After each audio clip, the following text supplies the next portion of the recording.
This is Beverly Hills. And here come the Beverly Hillbillies.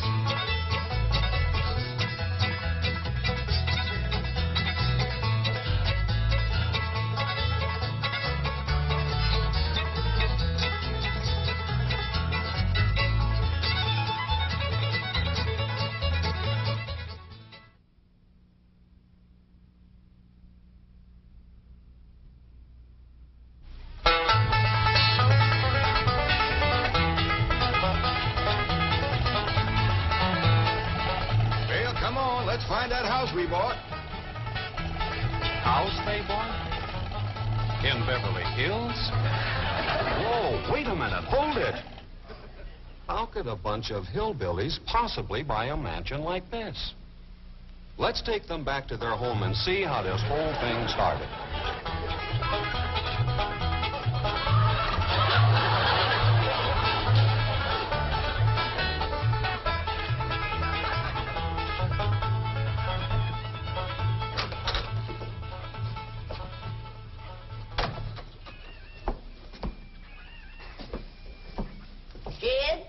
You gotta do something about that young'un of yourn.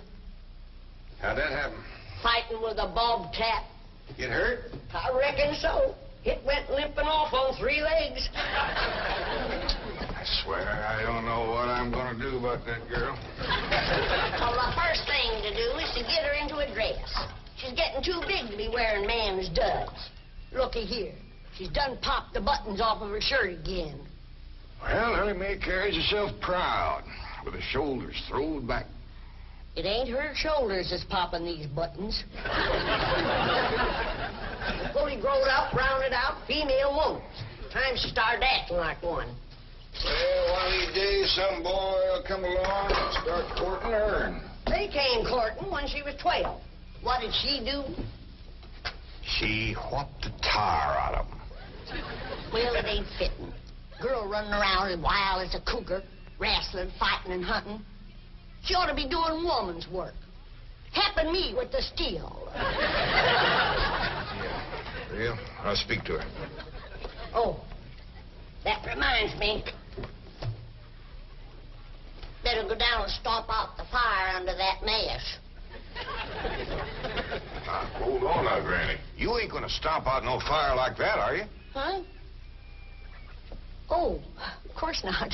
Don't want to burn my shoes. Paul? Granny! Somebody open the door. Howdy, Paul. What you got there? Stranger? Where'd you get him? I beat him with a rock. Sure. He was skulking around down by the slough. Figured he might be a revenue. He ain't no revenue. Then can I keep him? Of course not. Well, I caught him. That don't matter.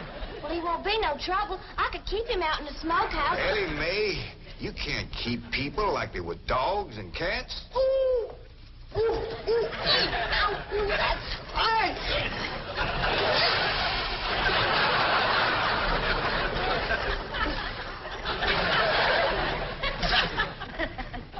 Who's that? Some feller Ellie found nosing around. Beaned him with the rock so it'd be easier to tote. They're fellas from the petroleum company. What's a petroleum? I don't know. He asked me if he could do some wildcatting down by the slough. I said, help yourself. We're glad to get rid of the critters. What'd he say? He kind of laughed. The last on him, there ain't no wildcats down there at that slough. No, it's too full of oil. Oh, what happened? Where am I? This here is the Clampett place. I'm Jed Clampett, my young'un Ellie Mae, and Granny. Granny says you've been doing some wildcatting. There's no need to. Mr. Clampett, that swamp of yours is full of oil. I could have told you that. Well, my company would like to pump it out. Yeah, I'd like that too, but I just can't afford to have it done. Oh, no, you don't understand. You see, you wouldn't have to pay for it. Oh, I don't take favors from strangers. No, Mr. Clampett, you see, you're a very rich man. How big a rock did you bean him with? No bigger than a hedge apple. Listen. listen, I've got to call my office in Tulsa. Have you got a telephone? A what? A telephone? Well, maybe one of your neighbors has one. It's well, down in this country, it's probably a box attached to the wall. And you talk into it, and they can hear you in Tulsa. Maybe you better sit down for a spell. Oh, I haven't time. Listen, where's the nearest airfield? Airfield? You know, Granny, that's one of them there fields sets up in the air. Oh, never mind. I'll find it myself. Listen, now don't you sell that swamp till you hear from me. I'm flying to Tulsa. Now he thinks he's got wings.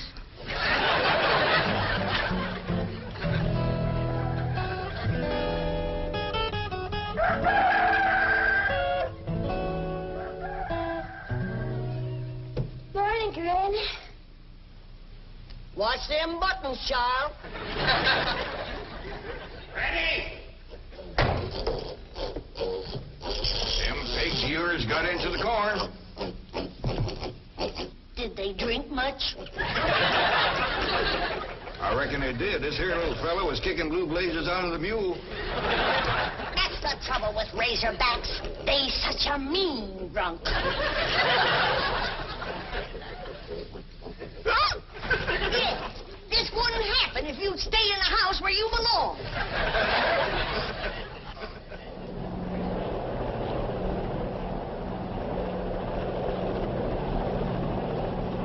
There it is, Mr. Brewster. From the tests and surveys, I'd say that's going to be one of the richest pools since East Texas. News like this is bound to get out. Let's go down and get Clampetts' name on a deal. Where's the gun? Where's the gun? Oh, there. What's the matter? You want to see what just flew over Blueberry Ridge? What? The dad-blamedest biggest bird you ever laid eyes on. Probably just an overgrown chicken hawk. Chicken hawk, nothing. That thing could make off with the hog. Hurry up, put that gun together. No room to land near the cabin, Mr. Brewster. It's too rocky and hilly. Then let's get the sling ready to be lowered. Well, Mr. Brewster, that might be dangerous. Hang the danger. We're going to be the first oil company down there if it kills you. Me? Don't worry. If it's safe, I'll follow you. Granny, I see it. There it is. Land of mercy, look at that. What you doing, Granny? That thing's only got one claw, but danged if it ain't grabbed up a man. Hurry, Pa, it's my stranger. Where is it? Just throw her in the house. I'll get it on t'other side.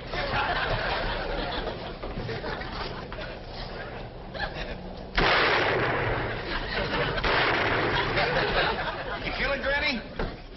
No, but I made it drop that stranger.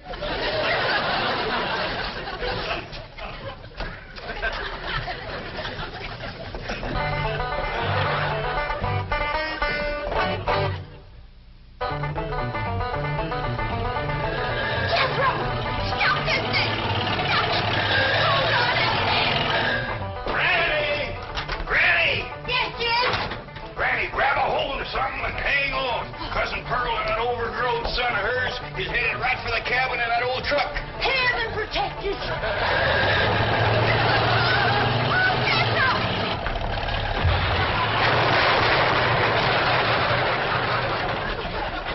Did they hit us, kid?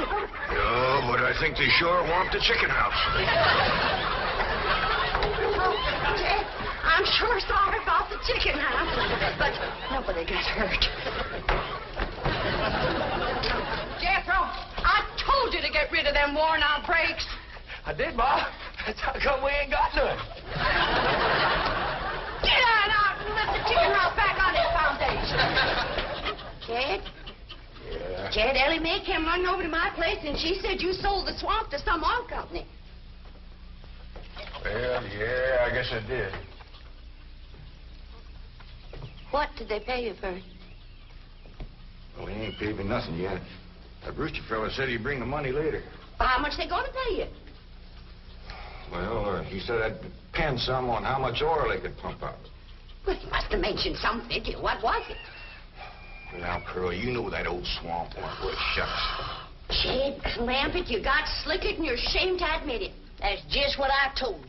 Granny, how much they gonna pay him? All right, I'll tell you. He said it runs somewhere between 25 and 100. 25 and 100? I know it don't sound like much, but Mr. Brewster seemed to set great store by the fact he's going to pay me in some new kind of dollar.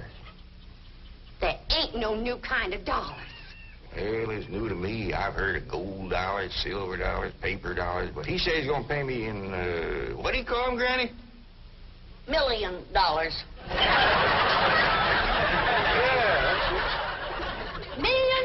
He wrote the whole thing out on this piece of paper. Here, you can see for yourself. I don't know nothing about that now.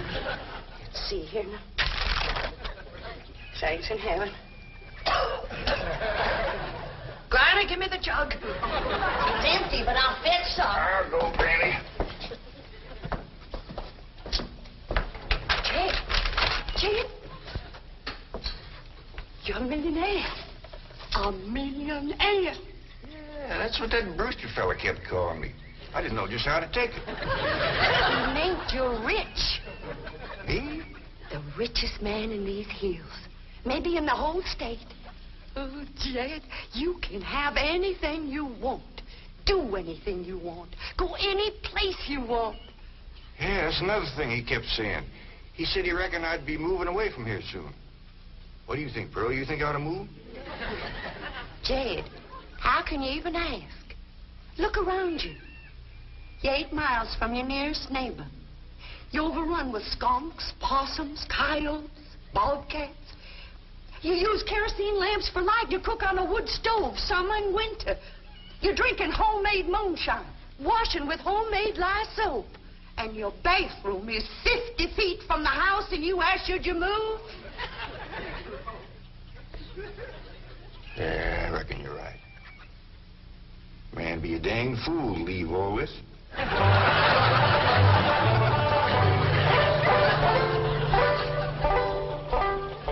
Oh, there you are, Jed. You misunderstood me. I meant you should move away. And you know where I'd go if I was you? Where? California. California? Yes, sir. Beverly Hills, California. Jed, remember the time that your pa took us to Eureka Springs to see the movie picture? Yeah. Well, the actors that make them movie pictures live in Beverly Hills. Go on. Yes, sir. Well, doggy. Ain't that be something? Living in the same neck of the woods with old Tom Mink. It sure would. And we could come visit you. You know what else they say about California? What? It don't get cold out there. What don't get cold out there? Nothing don't get cold out there. They don't have no snow or no ice. Can't they bring some in? They don't want it. That's why'd be so good for Granny. Remember last winter when she slipped on the ice and broke her hip?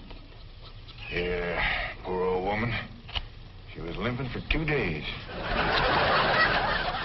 Well, that couldn't happen in California because they don't have no ice. How come? I don't know how come. But Granny'd sure like it, and we could visit you.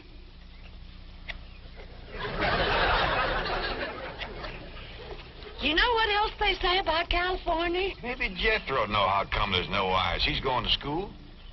We could ask him. Jethro?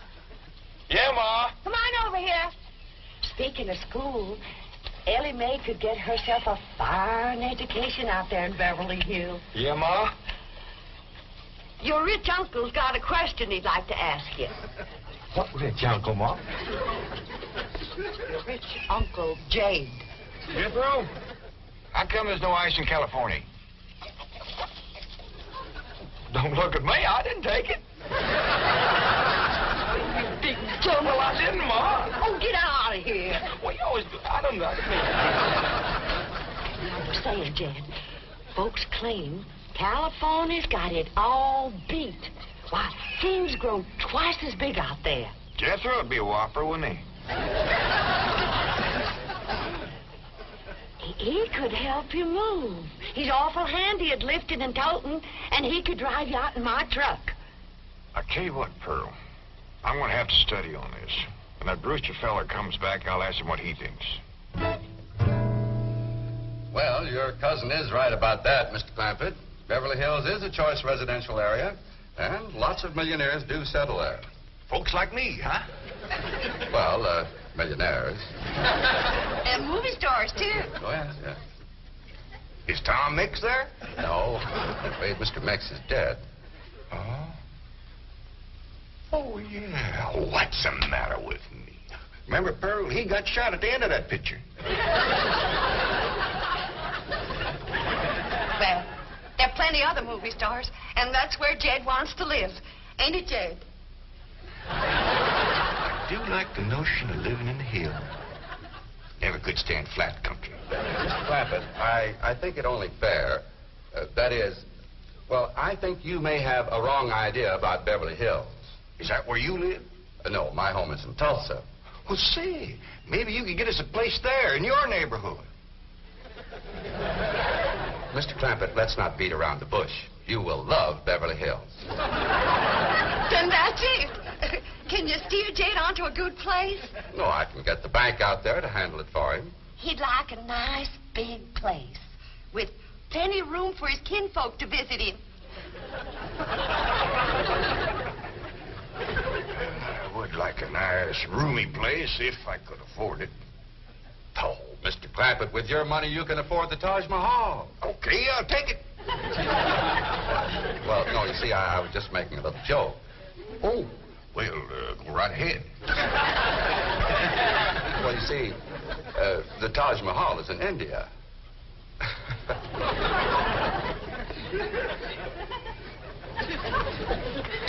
Mr. Brewster, you're a nice fella, but I've heard better jokes. Is the foreigner staying to supper? I'm ashamed to say I ain't asked him. How about it? Oh, I don't think so. Oh, no trouble. What you cooking tonight, Granny? Mustard greens and possum innards. Mm-hmm. Did you hear that, Mr. Brewster? Very clearly. Want to change your mind? Not this time. Well, if you should happen to come back tomorrow, we'll be having leftovers. That's the thing about possum innards. They's just as good the second day.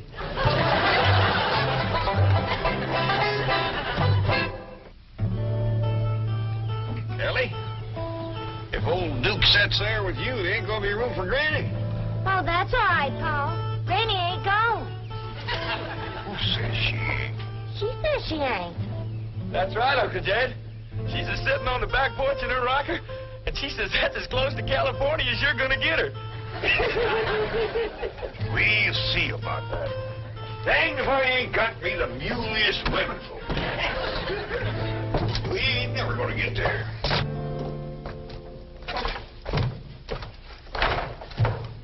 Now, what's all this nonsense about you ain't going to California? Ain't no license to it. If the good Lord had wanted me in California, he'd have put me in California. Maybe he's just getting around to it. The book says he moves in mysterious ways. Well, if he moves me, I'll go. But you and Big Jethro ain't a budging me. Granny, this here Beverly Hills sounds like the kind of place you'd like. That Brewster fella says they got smogs out there. What's a smog? Well, me and Jethro figured out that's a small hog. And you heard what Pearl said. He ain't got no snow on, fella, has bought us a house in them Beverly Hills. He's in our $25 million to look out there. Well, you just chase on out after it. I'm staying right here. And I ain't afeard neither. Granny, I ain't leaving you here alone. And I ain't a budging out of this rocker.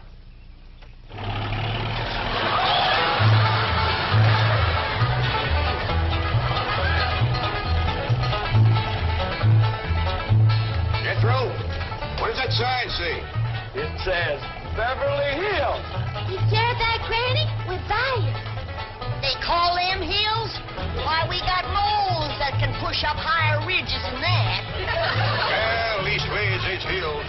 We'll be among our kind of folks.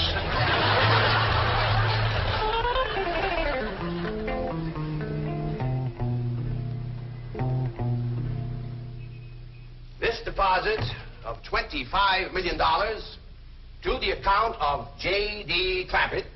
J.D.? As in Rockefeller. Elevates us to third position in capital assets and assures our bank of... Come in. Oh, I'm sorry to interrupt, Mr. Drysdale. All right, Taylor. Well, are we all set to give the Clampetts a red carpet reception? Well, I'm afraid Mrs. Drysdale still isn't too happy, sir. Yes, I know. Oh, my wife is very upset that I got the estate next to ours for the Clampetts. Says I don't even know what kind of people they are. Do you? I know to the dollar what kind of people they are. They're my kind of people. Loaded. Taylor, have the gardeners got the grounds in order? Yes, sir. But I'm afraid that's another thing your wife is upset about. Oh? Well, you see, your gardeners have been working on their lawn all week. Why, they've mowed it, trimmed it, fed it, clipped it. I don't care if they lather it and shave it. This is the most beautiful mansion in Beverly Hills. I want every square inch of ground within those walls in apple pie... Yes? Oh, hello, Margaret. No, dear, I'm very What? Oh, good heavens, did you call the police? I'll be right there. What happened? The Clampett estate is being invaded by a band of outlaws. Invaded? Yes, they're holding the gardeners at gunpoint.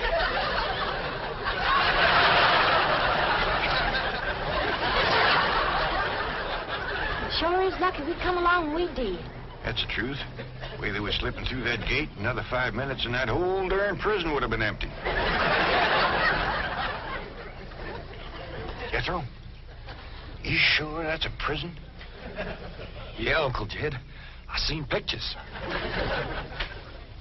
Only thing is, how come there ain't no guards on them walls?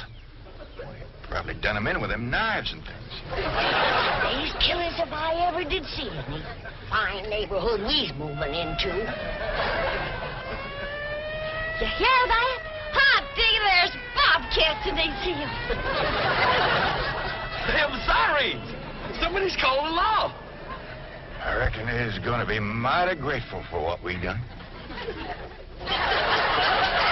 Folks out here has got a strange way of showing they're grateful. You've locked up one of the richest men in the country. Mr. Clampett, I don't know how to apologize. I am deeply humiliated. What have you cutthroats done with J.D. Clampett? I'm Jed Clampett, and I'd appreciate it if you'd let go of my Sunday shirt. You're J.D. Clampett, the oil millionaire? Yep. This here's my nephew, Jethro. Howdy. Quickly, man, unlock this cell. Mr. Clampett, on behalf of the entire city of Beverly Hills, I extend our deep and humble apologies for this unfortunate and embarrassing incident. Oh, I'm Milburn Drysdale, president of the Commerce Bank of Beverly Hills. My car is waiting to take you and your family to your new home. We want you to know how happy we are to have you, your handsome nephew, your lovely daughter, and your beautiful mother. Wait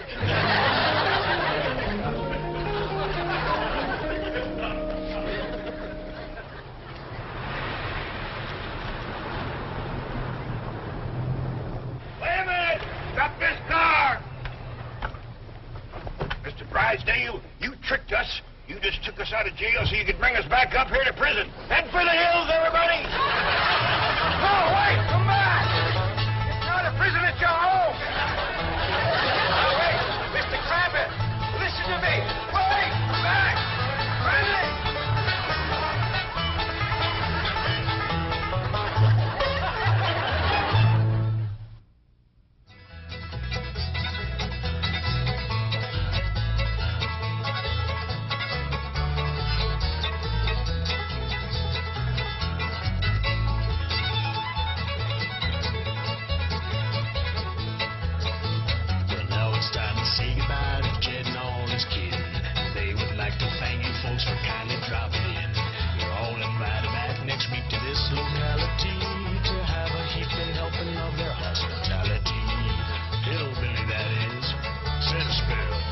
Shoes on.